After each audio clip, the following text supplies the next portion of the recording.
What is going on, guys? We are back playing some more Create Above and Beyond, and today we are going to be automating the production of infernal mechanisms. It's definitely been a really long time since we've done anything related to Chapter 2. This whole setup over here was to complete the main quest of Chapter 2 and make a bunch of precision mechanisms, which it's doing. We've got like 50 stacks of them right here, and I think there's actually no more kinetic mechanisms in here right now to make more of them. But either way, this has been doing a great job of the main quest, but we still haven't completed all of Chapter 2 yet. So if we pop open the quest book right here and go to Chapter 2, the first thing you can see is it's blue on the sidebar right here instead of green, which means we have not finished all of it.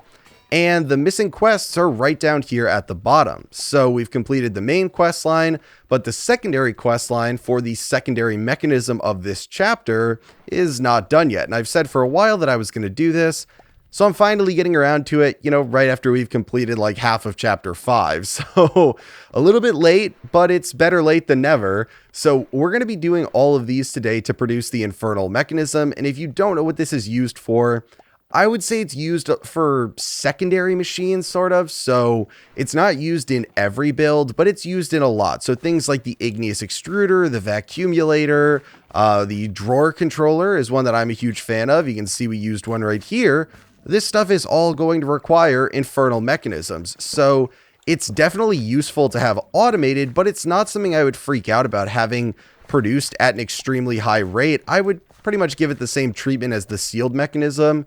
You're only going to need these in probably like 1 or 2 stacks at a time, so as long as you kind of passively produce them over the time while you're doing stuff in your world, you're probably going to be fine, and that has rang true for these sealed mechanisms. I've never really run into a situation where I've needed more than even a stack at a time. So we've just kind of got rubber building up in here, and we don't need any more of these. But when I take them out, well, they'll get completed eventually. So that's all well and good. But today we are going to be working on the infernal mechanisms right over in this area.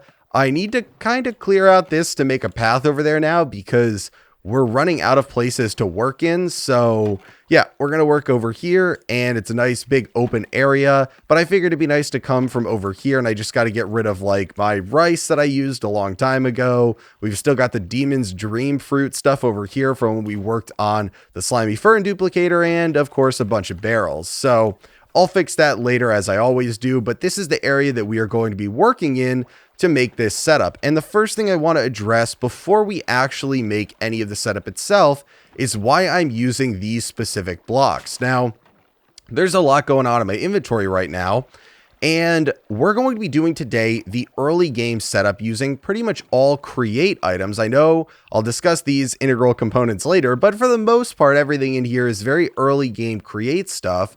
The reason being, when you set this up, it should in theory be Chapter 2.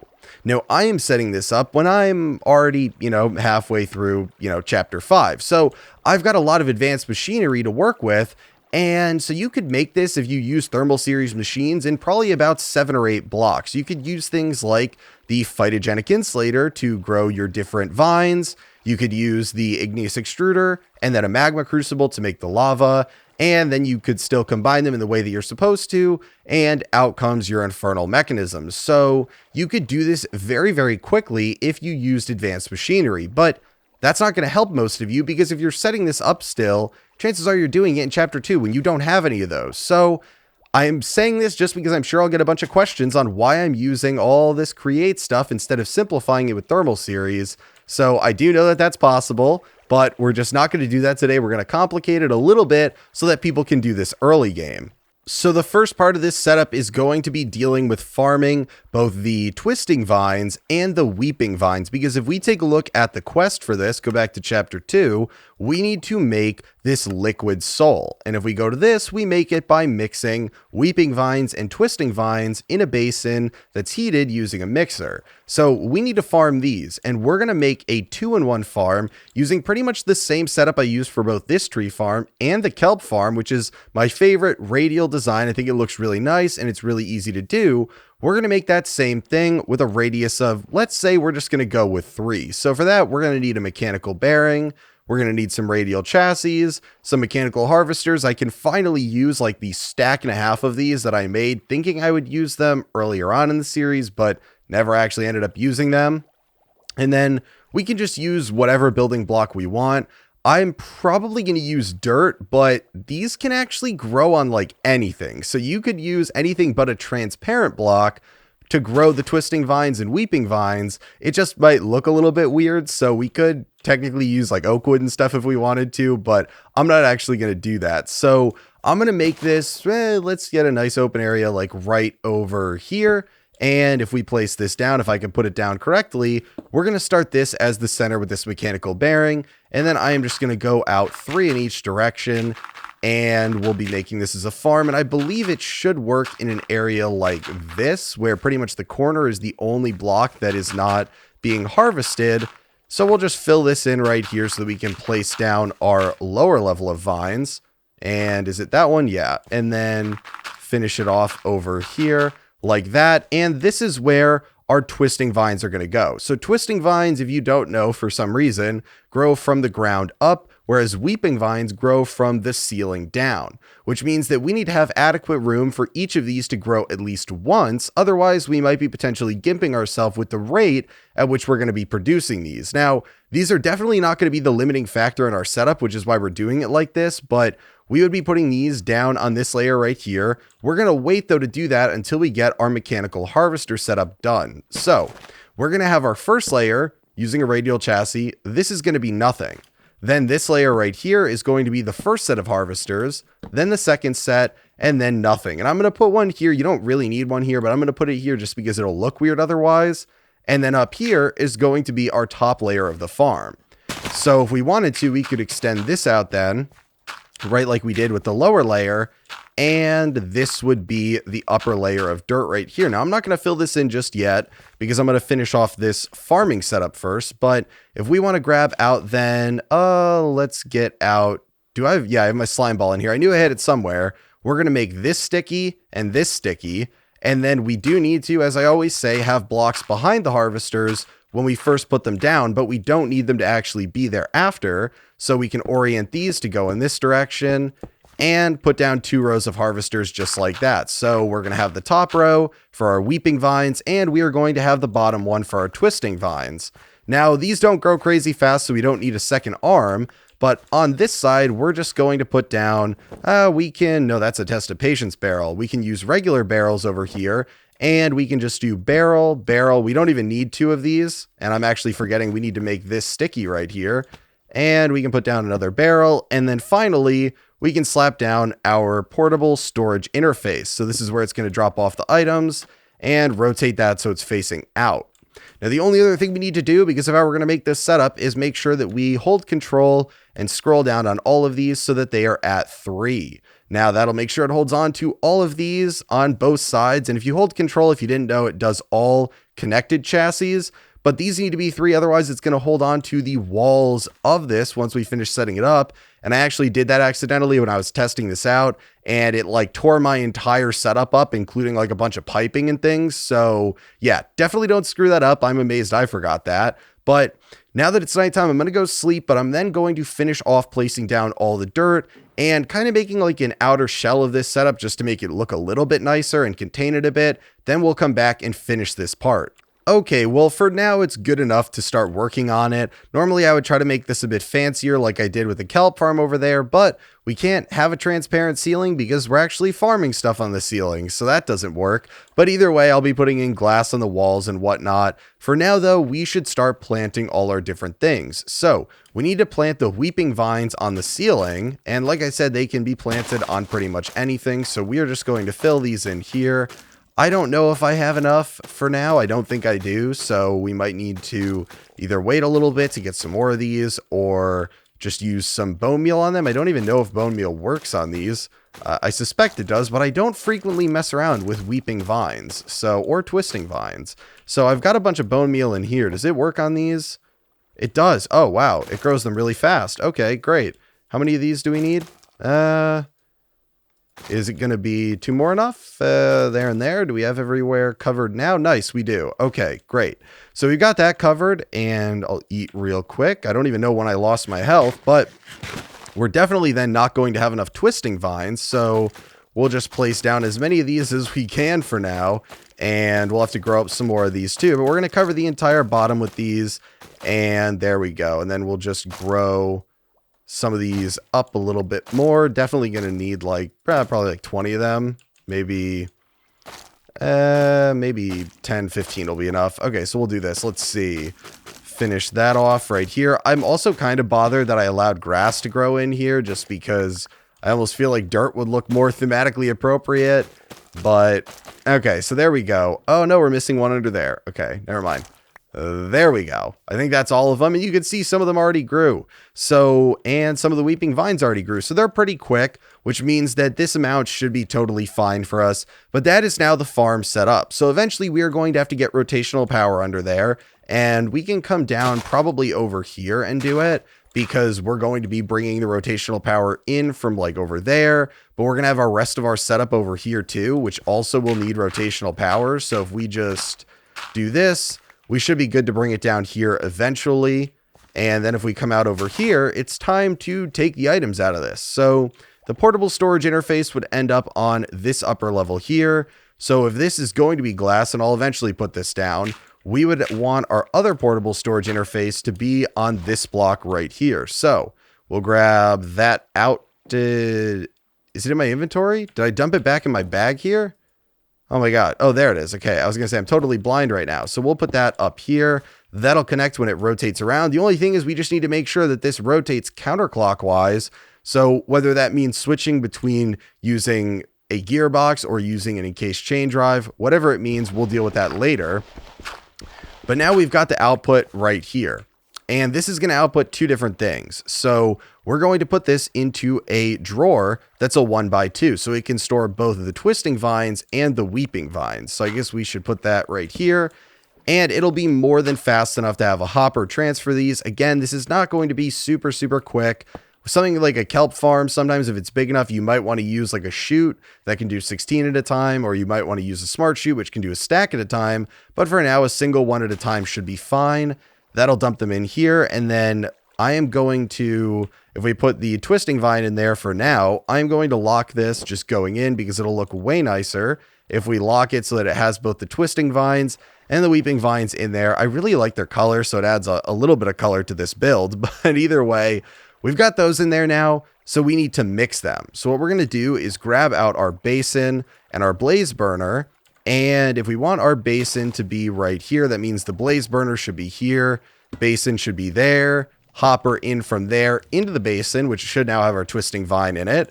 And then we need to grab out our mechanical mixer, which we'll put down on top of this. So there we go. Now we have the setup that's going to mix this. And I forgot to, thankfully we have extra deployers. We're going to have a deployer for the blaze burner. So that's going to go right here to use some form of fuel source on the blaze burner. We need another hopper for that going into that. And then finally, we're going to use another drawer that's a 1x1 on that. And if we wanted to, we could literally just come like over here and grab out, I don't know, a bunch of the wood that's in here. And we could just put that there. We could use it as the charcoal from over there. We could use some of the coke from over at our setup making silicon over there. I'm not really sure. Either way, this will be a fuel source, which will end up being used on the blaze burner because it needs to be heated.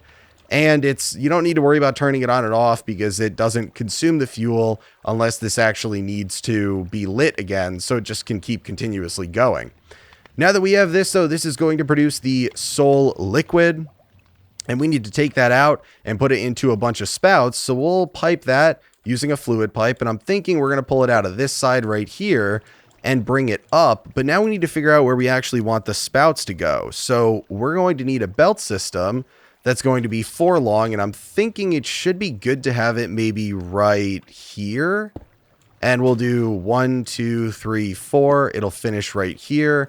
So we can do it like that. And then we can put down our 4 spouts on top of it. So we'll have our liquid soul, then our lava, lava, lava. And it's okay, so we do. I was going to say it's occurring to me that it's going to be blocked, but we have access to the 3 lava on the back, which is good. And this one over here, we should have access right over here. The only thing is we got to make sure we can actually fit a mechanical pump in there. So if we were to come up here, it's a little bit of a pain because the mechanical pump needs to be one of the blocks, and then we can't go over from that, so we actually need to come up and then over. but that should be fine still. It's a little bit wonkier than I'd like. I wish you could just I wish a mechanical pump could like redirect it in a different direction instead of having to go either forward or backward, but for an additional block. It'd be nice if you could do like a 90-degree angle with it right here. But either way, now once we get this going, both the farm and the mixer, this will mix to make our liquid soul and put it into the first one. And then we got to get lava in the other three, but it's nighttime now, so it is time to sleep. So it is now a new day, which means it is time to tackle a new problem. And this one is going to be one that I know is going to get kind of mixed opinions on it, but we are going to be using a hellbark sapling with some arboreal extractors to generate lava. Now, I know this is not going to be super fast, which is why we're using resonant integral components, because I'm only going to use 4 arboreal extractors on a single hellbark tree. You can find these all over the nether, and they're usually just like little tufts of leaves on the ground because they typically only grow to be 1 block of wood. And so I'm just going to say right now, there's a lot of different ways to get lava. Obviously, my favorite in terms of efficiency would be igneous extruder into magma crucible. That's great. Other people will choose to have like a nether portal, bringing it from the lava. You could ender tank it from the nether, or I think I said from the lava. To bring it from the nether, you could use an ender tank, or people will, do all that different stuff, or bring it using create stuff through a nether portal. So there's a lot of different options, but I like to do my stuff totally in the overworld. And because this is just going to be passively making these, and we don't need all that many, I think it's going to be a cool thing to use the hellbark tree with the arboreal extractors and some components on it. And I'm only going to use 1. If you choose to use this method, you can use way more. It's totally up to you. Now, the one thing, though, is hellbark trees are very interesting because, like I said, they usually only grow to be 1 high. And that's a problem because that's not actually going to work for our arboreal extractors, because we're going to need to break the critical leaves to the tree to verify it's a real tree to put them down. So instead, we need to try to get this to grow to be a big tree. The problem is, normally, if you tried to force a tree to grow, it would be by placing blocks down around it, and then the tree wouldn't grow until it can get away from them. But if we take, and let's say, if we're going to pipe these, let's kind of work backwards to figure out where this should go. So we're going to connect the lava to all 3 of these, and then we are going to need to use a mechanical pump, which we can probably just put over here to have the easiest time if it wants to go the correct direction. There we go. And so then the tree could be like right here, ideally, I guess, because we'd have the 4 arboreal extractors. So I guess you could technically have it right here, honestly. Yeah, I guess we could do it right here if we wanted to. Yeah, let's do that. Okay. So if we put it down here, I'm just going to show you guys. So if we, if we do that, it might be a little bit difficult to grow it with these pumps right here. But if we try to grow this, let's see if it makes the small tree. So it does. But you can see the issue right here. It doesn't care that its leaves are obstructed. So if I come in here now, I need to chop this down, and I'm hoping I'll get a sapling back from this. Is it going to even despawn? It's not even despawning right now. There's no other wood here. Why is this not despawning? Does it need to be like updated? There we go. Please tell me I get another sapling. I only went and got 1 when I was in the nether. Is it going to give me another sapling? Oh my gosh. I don't want to wait for it to naturally despawn, but I only went and got 1 sapling. I'm actually legitimately going to have to go to the nether and get another sapling. Oh my gosh. This is horrible. Why? I don't get why these aren't despawning. Is it because they're connected to wood over here? It might be. Okay, so we got the saplings. It might be some weird thing where they were connected to the wood over there, but you can see the issue, right? You can see how that happens. And so if I were to go like this, and you'd think, oh, well, this should really do it, right? This should really make it grow to a big one. Nope. I don't even know. So if we get rid of that, same thing over here where I guess it's connecting to the wood. But so, I mean, I think you can kind of potentially force it a little bit more if you just kind of like place a bunch of things around here. I think the last time I tried to force it, I literally did like this and covered up all the spots where the leaves can go. But then it just literally grows into like just a little tuft. So watch, you'd think like now it's definitely not going to grow. It'll grow to a big tree. Nope. And that's just going to jeopardize my ability to get saplings back. So I'm just going to try to grow this a bunch of times, and eventually it'll become a big tree, because a big tree is in fact an option when it grows, and then we'll hop back.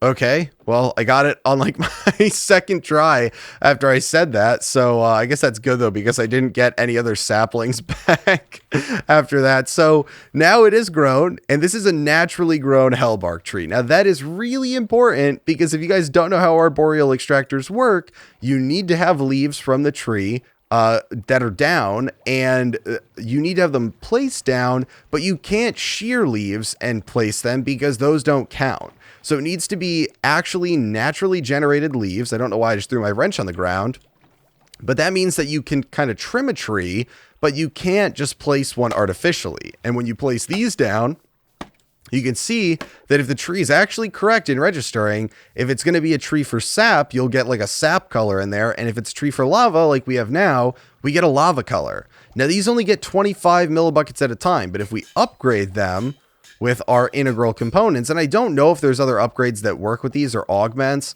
I don't think there are, but there might be. But either way, then these will get 100 millibuckets every time they gather instead of 25. So it'll still take a while because these spouts need to be completely full to make one mechanism. It requires a full bucket per mechanism. But like I said, if we're just out in the world, obviously I AFK in this world. If we go take a look at these numbers over here, these are all at 20 stacks. So, that's been going for a while. And then over here, these are all at like 100 stacks. And I think we've got, oh my gosh, probably like over 250,000 tested patience barrels opened because I just AFK in the world to let that stuff run. So it's really not a huge issue to not be getting a ton from this, but you can see the next one got 100 millibuckets. So every set of operations on these is getting a little bit under half a bucket. So should be fine. But now it's time to get rotational power to this. I guess the first thing we can, or the last thing that we can actually do on this would be to grab out some andesite funnels. And if we were to simply place down, and I'm not going to keep these there, but we'll just put down, maybe I will keep those there. I don't actually know. But we're going to then lock these because we're going to have one for our input of our precision mechanisms. And we can go grab a stack of those from over at our Chapter 2 main questline setup, since we have so many of them over here. And then the next one where it outputs is going to be the completed Infernal mechanisms. So now we need to get rotational power to all this stuff and then eventually bring fuel over here. So what we'll be doing is setting up a bunch of water wheels and soul sand as usual. And I plan on setting them up right over here. So I need to kind of fill in this ground a little bit. Otherwise, it's going to be kind of messy doing this. But I think it looks a lot cleaner to do them on a side like this. And so if we have the glass, if we take our glass and just put down like a first layer right here so that stuff doesn't spill around, if we need to have the back of the water wheels right here, so that means that we would want our... We're only going to do 5 of them, so we'll line them up with this right here. I don't even think we need 5, but we're still going to do 5. We would want the soul sand to be right here, I think. And then we'll put down our water wheels right here. And can we put them down orienting? Nope, that's the wrong way. We got to make sure that they do, in fact, spin. Well, no, we can just alter it later. But we'll put down our water wheels right like this. And then I guess we need to clear this out and this out. Right there, and then we need to kind of fill this back in right in the front here. There we go. There we go. Okay, so now these water wheels will work, and we can start hooking them up to the rest of the stuff. The only thing is, these water wheels are going to work at 20 RPM, and we want them to be working at a sufficient speed to actually run the mechanical mixer. So we need to get them from over here to over here at a doubled speed. So we're going to use some large cog wheels and some gearboxes to make that happen. I think we should be good if we just do a gearbox right here into a large cog wheel and then bring it down one maybe into a smaller cog wheel, because we're going to need to bring it down there too. Now that I think about it, I'm going to take a second to kind of hook some of this stuff up to get it working off camera, just because it's going to be a mess bringing it from down here up. Okay, so on second thought, I'm actually not going to do it off camera. I'll try to do at least most of it on camera, because you guys have said that a lot of you have trouble figuring out how to hook these up. So I apologize if it bores some of you, but we're going to work through this together. So down here, we need to get the power in here. So we're going to first put down a vertical gearbox, and we want to get it over here. So I'm going to put down, maybe we can just rotate it with a wrench. I usually don't do that. Yeah, see, that's why it's awkward. So we're just going to come over here, and can we rotate it in this direction? No, we'll just do this. Okay, so we want it over there, and then we're going to put down a regular gearbox. Now, I am tentatively using this, but we may need to adjust this depending on the rotation that we are getting in here if we need to reverse it. So we've got this right here. Then we just need a bunch of shafts, and it's occurring to me I might not even have enough of these. But we're going to come over here, and then we need to go up because we need to get it to a cog wheel up here. We also need another cog wheel right here, which means we need one right there, which means we need a shaft right here, and we're going to have to get it also to this deployer. So I'm thinking that we vertical gearbox it right here, and then horizontal gearbox it right here. And I'm not getting that shaft back? No, apparently I am not getting that shaft back. It does not want to give it back to me. Okay, you know what? I'm getting it back. There we go. Okay. It's a valuable asset right now because I don't have many of them crafted for today's episode. So then we need we're not going to use a horizontal. We're going to use a vertical, but push to the side here so that we can get our rotational power out over here. And then we're going to use a horizontal to get it into our deployer right there. Again, a lot of these are really easy because direction does not matter. Direction doesn't matter for the deployer, doesn't matter for the mixer, doesn't matter for the pump. It's only going to matter for this belt right here, not for that pump, and for this portion down here with the mechanical bearing. So now we come over here and we are left with this. So we need to get this to be twice as fast, which means we need a small cog wheel attached to this large one. And right now it's kind of not looking like we're in a great spot for that because this is going to put it right here. And that's a little bit not lined up with that, which is kind of unfortunate. So if I take a look at this over here, there's not a great way to do this, honestly, which is kind of stupid. I don't know. So let's just... there's no real clean way to do this. I guess that's unfortunate, but maybe this is a situation where we can use this to adjust the rotation if we need to later on. So for now, I'm just going to do vertical gearbox there, another vertical gearbox, and then a horizontal. There's the possibility that we could just use additional cog wheels here, but these kind of look cleaner to me because they can line the wall here. So I guess technically we could use the cog wheels where we could do cog wheel, cog wheel, cog wheel, but I'm just going to use gearboxes for that. And then we can fill in that down there again because I broke that apparently. And this should, in theory, be ready to test. So most of this stuff should be hooked up now. We just need to see direction for this first set before we determine if we get the direction right for over here. So if we were to take out some water, I don't think we need most of these to be running.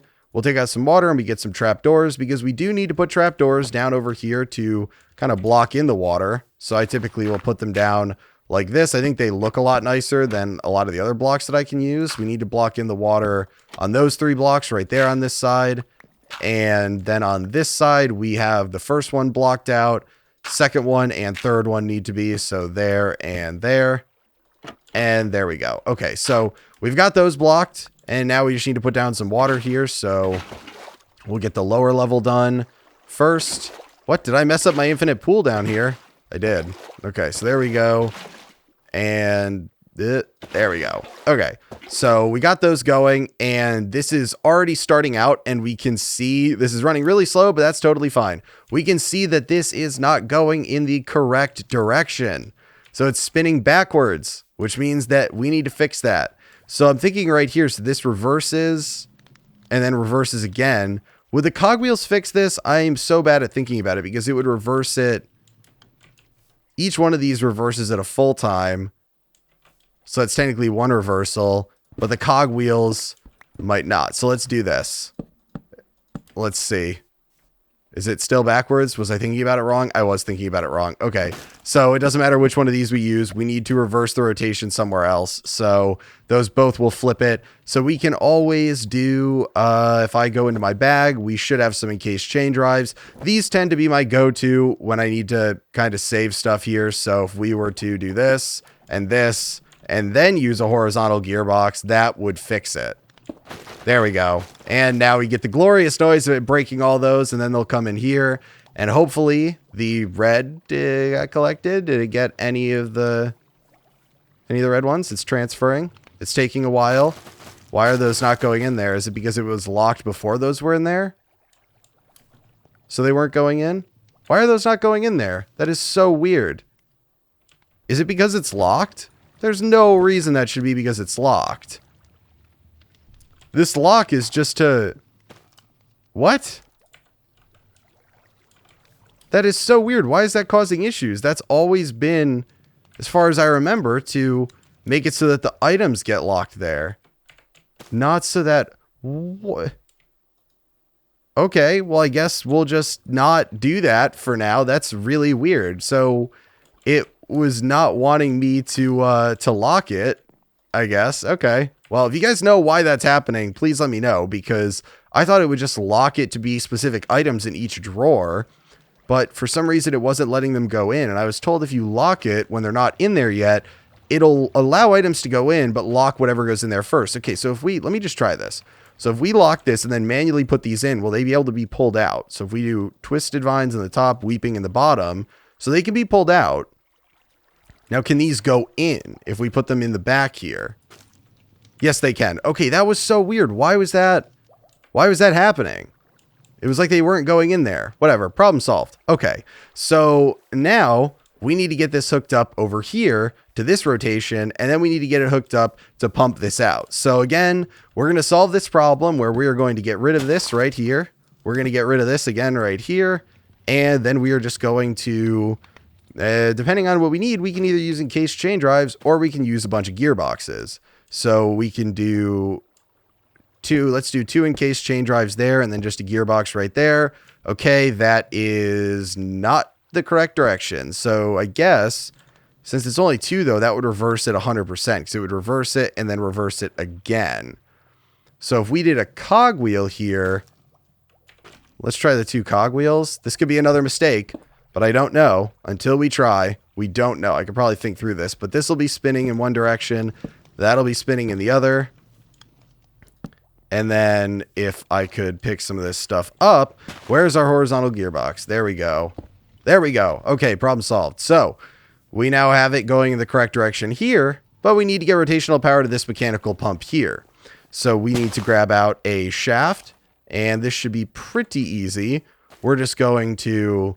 go like this, shaft, make a vertical gearbox right here, and then go that, and then check the direction of rotation, going in the correct direction, awesome, coming up, great, and lava should now enter these, and once we have heating in here, this should be good to go. So I think we should be good to grab out some of this charcoal, and we'll just drop that over here. There we go. We'll lock that in there so it looks all nice. Make sure everything's still working over here. Coming in there. It is, in fact, going in there. Very nice, very nice. This is now heated, which means, Oh, I didn't finish. I was wondering why I wasn't going. I was wondering why stuff was going so slow. I didn't finish the water over here. Oh, my gosh. Oh, my gosh. That's embarrassing. Okay. Well, let's fix that little issue. There we go, and they're all going at 320. Great. Now it should be running. Let's see. They should be going at 40. Yes, it was. It made liquid soul. Very nice. So now it's running. We've got lava in here. Very nice. And then we just need to put down the andesite funnels to pull these out onto the belts. So we're just going to do andesite funnel, then flip that to be coming out, and andesite funnel, flip that to be going in. And there we go. It should be making infernal mechanisms. For some reason, it dumped it off there. I don't know. I don't know why it did that. Maybe I just didn't have this down quick enough. But that'll go in there, and then we can lock this, and we can lock this. Oh, maybe it's because it was locked and it was being weird again. I have no idea. But either way, we have our lava being pulled over here, but you can see it's going to be a fair bit of time before we get a full set of lava for this. But this is the setup, so now the last thing I need to do is just go and place glass down. It's nighttime, so I am going to finish this really quickly, just because I want to be able to say that it is done and ready to go. And again, we're not obeying the laws of physics. I love that with the portable storage interface. So I always love that it just goes right through the wall. It makes things a lot easier to set up, but man, does it bother me when it does that. And then we'll come over to the final two sides and set this up and hope that I don't die on camera. Because I did die while I was prepping for today's episode to a hoglin while I was getting the Hellbark tree, which is why I lost all my levels, unfortunately. But, ooh, are we? No, we're not out. Awesome. So we're using our fancy framed glass because I'm no longer running Optifine and I don't want the textures.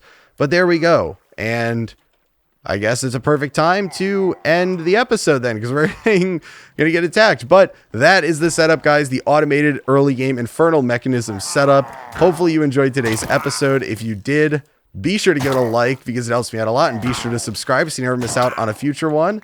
And I will talk to you guys later.